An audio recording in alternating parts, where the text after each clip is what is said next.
Kita masuk dengan yang namanya teologi neo-evangelikal. Atau dalam istilah yang lain namanya Injil baru. Apa ini Injil baru? Oke. Istilah Injil baru ini sebenarnya muncul dan dipelopori oleh saudara-saudara kita lulusan dari Fuller Teologi di Amerika Serikat. Dari Sekolah Tinggi Teologi Fuller. Dari situ sebenarnya awal muncul lahirnya istilah Injil baru ini Bapak Ibu. Penggagasnya adalah Dr. Hart. Latar belakang lahirnya Injil baru ini adalah sebagai evaluasi, sebagai kritikan atau koreksi terhadap kesalahpahaman dari teologi fundamentalis yang radikal. Itu Bapak Ibu. Itu latar belakangnya munculnya Injil baru. Jadi Injil baru ini sebenarnya mengkolaborasikan paham fundamentalis yang demokratis ya dengan Injil, dengan teologi Injil. Maka mereka namakan Injil baru. Gerakan ini sekali lagi Bapak Ibu muncul tahun 1942 dengan berdirinya organisasi National Association of Evangelists atau NAE. Mereka ini punya visi menjangkau kebudayaan kepada Injil. Artinya begini, bagaimana supaya Injil itu bisa masuk kepada semua budaya manusia di dunia ini. Itu misi mereka. Jadi memang mereka ini berusaha menciptakan kontekstualisasi Injil di dalam setiap budaya dan agama. Ya, artinya mereka berupaya bagaimana Injil itu bisa tetap masuk, disampaikan, diajarkan kepada setiap budaya yang ada di dunia ini. Ini kira-kira yang menjadi misi mereka atau visi mereka. Nah, kehadiran lembaga ini Bapak Ibu yang dikasih oleh Tuhan Yesus Kristus, saya katakan tadi dalam rangka mengimbangi kelompok fundamentalis yang radikal itu. Yang memang jauh sebelumnya itu sudah berdiri sebelum munculnya Injil baru. Ya, yang nama organisasinya itu adalah ACC. Tidak bisa dipungkiri bahwa peran Sekolah Tinggi Teologi Fuller ya atau FTS sangat begitu kencang mempromosikan gerakan Injil baru ini. Bahkan beberapa teman saya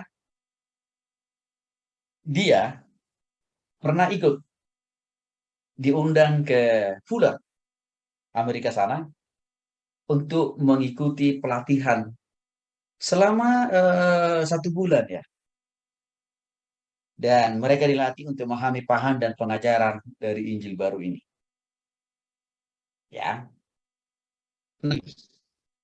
Latar belakang dari teologi Injil baru ini, saya katakan tadi, adalah protes terhadap teologi liberal, ya, dan juga karena mereka tidak terlalu puas dengan teologi Injili yang sudah kita bahas tadi. Henry, salah satu pencetus daripada teologi ini, melihat bahwa fundamentalisme adalah pernyataan kekristenan yang benar dan tidak dapat ditinggalkan. Oke. Namun teologi fundamentalisme menurut Henry telah kehilangan perspektif teologis dan historis. Artinya Henry mau mengatakan, sebenarnya ada sisi yang positif, ada sisi yang baik daripada teologi fundamentalis. Tetapi di tengah sisi-sisi baiknya, sisi positif dari ajaran teologi fundamentalis. Iya, pemahaman mereka secara teologis dan secara sejarah menurut Henry itu sudah banyak yang berubah. Itu pemahaman dia, kesimpulan dia tentang teologi fundamentalis. Maka dengan demikian Bapak Ibu dikasih oleh Tuhan Yesus Kristus, Henry ya mendesak kaum konservatif ya memberikan reaksi yang positif terhadap kebutuhan masyarakat kontemporer. Masyarakat kontemporer artinya adalah masyarakat yang terus berkembang dan maju maksudnya. Sedangkan kaum konservatif itu artinya adalah kaum yang memiliki paham, ya, keyakinan yang kuat terhadap Alkitab. Jadi ini yang sedang digabungkan oleh Henry. Artinya dia mau mengatakan begini. Pemahaman orang-orang konservatif bahwa misalkan Alkitab adalah satu-satunya firman Allah yang benar di dunia ini. Itu harus bisa, ya, dijelaskan. Harus bisa menjangkau masyarakat di zaman modern ini. Atau yang disebut dengan istilahnya masyarakat kontemporer. Itu gagasan pemikirannya dia. Jadi dia menganggap kalau orang Kristen terlalu memegang kuat prinsip-prinsip Alkitab, maka itu akan menyulitkan orang-orang di zaman modern menerima Injil itu dengan sepenuh hati. Ini menurut Henry. Iya, jadi dia berusaha, udahlah, kurangin aja keyakinan kita terhadap Alkitab. Yang penting orang lain bisa menerima Alkitab. Nah, celakanya pemikirannya di sini kira-kira Bapak. Nah, ini kan berbahaya. Artinya begini, nggak boleh dong firman Tuhan yang kita diskon, kita kurangi bobotnya kan gitu ya. Hanya supaya masyarakat yang semakin berkembang maju ini bisa menerima, nggak boleh dong. Karena kenapa? Firman itu kan kebenaran yang mutlak. Jadi bukan Tuhan yang harus kita ubah supaya kita bisa mengerti dia. Nggak begitu. Tapi kita yang harus bisa berubah. Kita yang harus bertobat. Seturut dengan apa yang Tuhan kehendaki supaya kita mengenal dia. Karena itu benar. Jadi jangan Tuhan yang diubah. Tapi Henry memiliki gagasan berpikir, Tuhan yang harus berubah. Nah, bahayanya pemikiran ini Bapak Ibu. Berarti yang menjadi Tuhan ujungnya siapa? Bukan Tuhan kan? Yang menjadi standar dan ukuran kebenaran bukan Tuhan, bukan firman. Tapi manusia jadinya. Nah, ini bahaya pemikiran daripada Henry ini sendiri. Nah, memang dia berusaha untuk membuat pertemuan-pertemuan atau dialog, ya, lintas teologi di antara kelompok-kelompok fundamentalis, di antara dengan kelompok-kelompok Injili, liberal. Dia berusaha membuat pertemuan-pertemuan, seminar-seminar supaya apa? Mempengaruhi pikiran, ya, kaum Injili, kaum liberal, dan juga kaum fundamentalis. Dengan menciptakan pemahaman yang baru, yaitu saya katakan tadi, firman harus diubah supaya manusia bisa memahami. Terus harus berubah supaya manusia bisa mudah mempercayai. Dan ini adalah pemahaman yang salah. Yang artinya pemikiran dia ini gagal, Bapak Ibu. Nah, apa sih kegagalan dari teologi Injil baru? Kegagalan yang pertama dari mereka ini adalah keinginan untuk menghimbau atau mendorong teologi yang modern dengan menafsirkan Injil dari perspektif filsafat atau dari perspektif sains, teknologi, sosial, politik, seni, dan budaya untuk duduk bersama dengan kaum konservatif. Ternyata orang-orang Injili tetap bersikap keras, tidak mau menerima paham daripada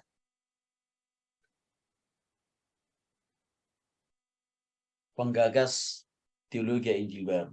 Karena kenapa? Penggagas teologi Injil baru kan berusaha untuk mengurangi bobot Alkitab, mengurangi ketuhanan Kristus contohnya, hanya supaya orang lain mudah percaya. Pemahaman ini gagal. Yang kedua, keinginan untuk menjawab pertanyaan-pertanyaan sehubungan dengan masalah eklesiologi. Eklesiologi itu ilmu yang membahas mengenai hakikat dan fungsi gereja, Bapak Ibu ya. Artinya mereka mau mengubah peran dan fungsi gereja itu. Tidak usahlah, kira-kira begitu ya. Tidak usahlah gereja itu terlalu kekeh memegang prinsip-prinsip firman Tuhan. Itu kan gagasan berpikir mereka. Supaya orang lain datang ke gereja. Nggak usah ditantang orang itu untuk bertobat. Nggak usah ditantang orang itu berubah. Itu kan kira-kira pemahaman dari Injil baru ini kan. Nah, itu kan menghancurkan peran gereja. Itu kan menghancurkan fungsi gereja, Bapak Ibu. Ada seringkali orang mengatakan begini. Gereja itu kan harusnya bukan untuk orang kudus. Gitu ya. Gereja itu kan untuk orang berdosa. Seringkali kan kita dengar istilah itu. Iya, betul. Kristus datang. Gereja ada di dunia ini. Bukan hanya untuk orang-orang kudus, men. Tapi juga untuk orang-orang berdosa. Namun, orang berdosa yang sudah bergabung di dalam gereja harus meninggalkan keberdosaannya, kan Bapak Ibu. Jangan mereka jadikan gereja itu menjadi pasar. Kan itu yang membuat Tuhan Yesus marah kan di dalam Injil Matius, Markus, dan Lukas. Gereja disalahgunakan menjadi pasar, menjadi mall, menjadi supermarket.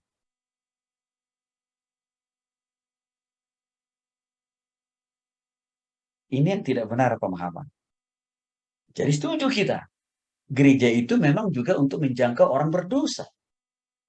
Tapi gereja harus tetap konsisten menobatkan orang yang berdosa itu supaya meninggalkan keberdosaannya. Bukan justru sebaliknya membiarkan orang berdosa itu mengubrak-abrik gereja. Bahkan menjadikan gereja itu jadi pasar. Gak boleh.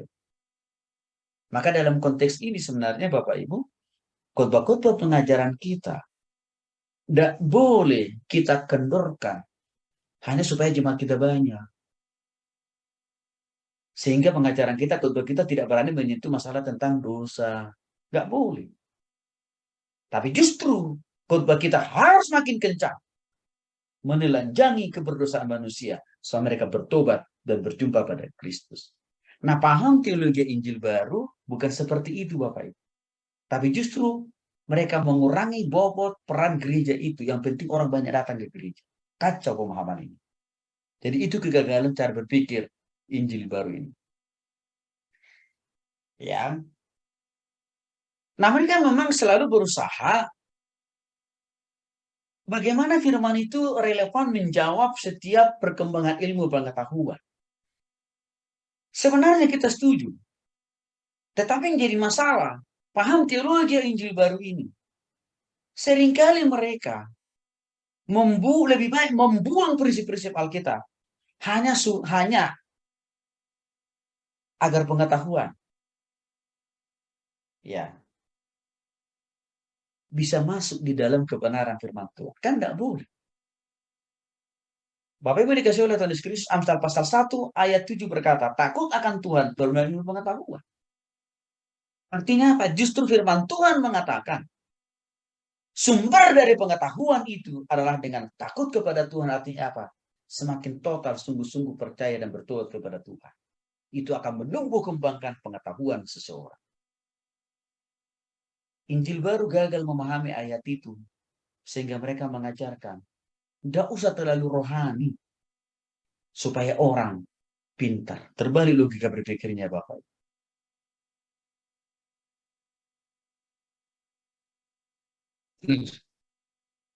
Keinginan untuk terlibat atau menjauh kebutuhan sosial masyarakat tidak mendapat sambutan yang positif. Mereka akan menelurkan Injil sosial. Injil sosial itu artinya begini Bapak Ibu.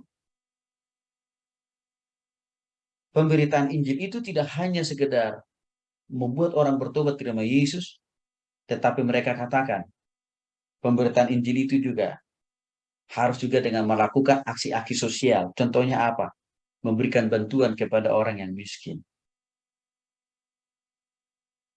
Ya, sebenarnya kalau di situ konteks berpikirnya nggak ada masalah. Tetapi yang menjadi soal, waktu mereka menghilangkan pemberitaan Injil untuk pengampunan dosa dan hidup kekal.